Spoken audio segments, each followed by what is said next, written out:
السلام علیکم dear students, I hope you all are fine. Previous lesson میں ہم نے پڑھا تھا کہ کس طرح سے اینڈریو جو ہے سرونٹ اینڈریو آرتھر کے بارے میں اور رچرڈ ہنٹن کے بارے میں بتاتا ہے مائلز کو، اور مائلز کی مدد کرنا چاہتا ہے۔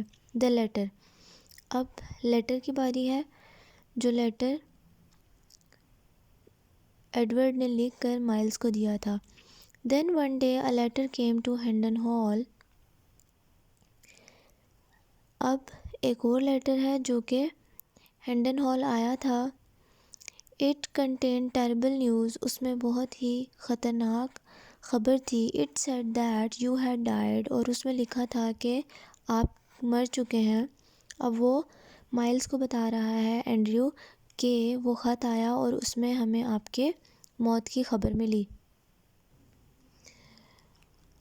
سر رچرڈ never spoke again، سر رچرڈ کبھی بھی دوبارہ بولے نہیں۔ He turned his face to the wall، وہ اپنا چہرہ دیوار کی طرف موڑ کر کھڑے رہے۔ And the next day he died، اور اگلے دن ویسے ہی ان کی وفات ہو گئی۔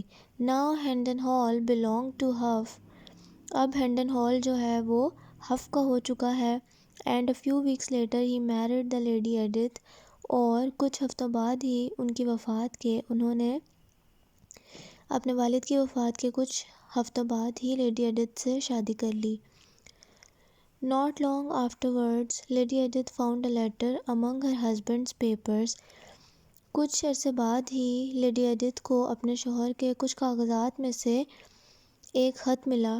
It began Dear Sir، وہ اس طرح سے شروع ہو رہا تھا کہ Dear Sir I am sorry to tell you، میں آپ کو بتاتے ہوئے شرمندہ ہوں۔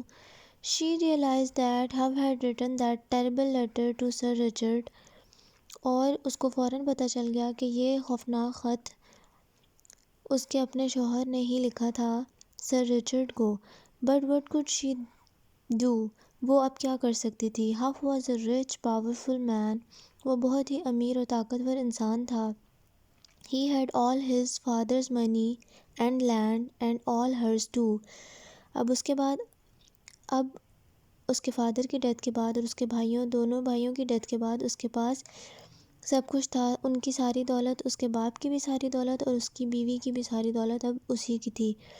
If she said anything، اور اگر اب وہ کچھ بھی کہتی، he could order his servants to kill her، وہ اپنے ملازمین کو حکم دے سکتا تھا کہ وہ اس کو بھی قتل کر دے۔ ریڈنگ آج کے لیے ہم اتنی ہی کریں گے۔ آپ لوگ صرف ایک چیپٹر کی ایکسرسائز میننگز کوشچن آنسرز آپ کو کرائے گئے ہیں، آپ وہی کمپلیٹ کر کے سبمٹ کرائیں گے، اور بیک ایکسرسائز آپ لوگ جتنے چیپٹر کی ریڈنگ کمپلیٹ ہو چکی ہے وہ کمپلیٹ کر آپ لوگ لٹریچر کی نوٹ بک بھی اسی طرح گرامر کی نوٹ بک اور بک، چاروں چیزیں، دونوں نوٹ بکس اور دونوں ٹیکسٹ بکس سبمٹ کروائیں گے۔ گرامر نوٹ بک بھی، گرامر بک بھی، لٹریچر نوٹ بک بھی اور لٹریچر کی بک بھی، چاروں چیزیں سبمٹ کروائیں گے چیکنگ کے لیے۔ کل ہی سبمٹ کروا دیں تاکہ ٹائملی چیک ہو سکے۔ Read the lesson, we will start from here tomorrow انشاءاللہ۔ Till then take care of yourselves, meet you in the next meeting, submit your notebooks timely.